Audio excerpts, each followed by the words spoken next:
Karma nga ba ang nangyari kay Sian Lim at Iris Lee dahil kay Kim Cho? Viral at mainit na pinag-uusapan ngayon sa mundo ng showbiz ang usap-usapan na kinakarma ngayon ang magkarelasyon na sina Sian Lim at Iris Lee dahil sa ginawa nitong panloloko sa aktres sa si Kim Cho. Kalat na kasi sa social media at ilang entertainment sites na hindi man lang kumita ang pelikulang Playtime na siyang producer ang mismong girlfriend na si Iris Lee. Nakakalungkot nga daw ang naging resulta ng gross sale ng pelikula dahil hindi man lang ito nakabawi sa napakalaking nagastos nila sa paggawa nito.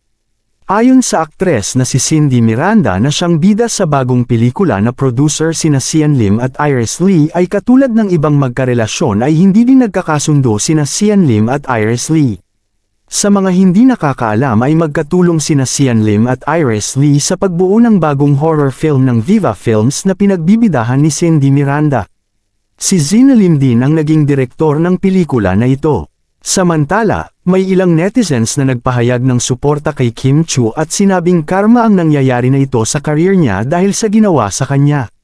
May nagkomento pa na huwag na siya dapat magpa-interview and comment against Kim para mawala ang karma niya.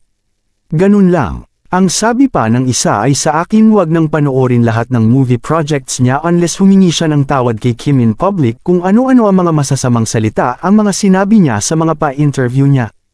And to that lady Iris Lee sabihan niya si Sian na tumigil na sa kakadakdak kasi lalong nagagalit ang mga tao sa kanya kahit hindi yung mga fans ni Kim.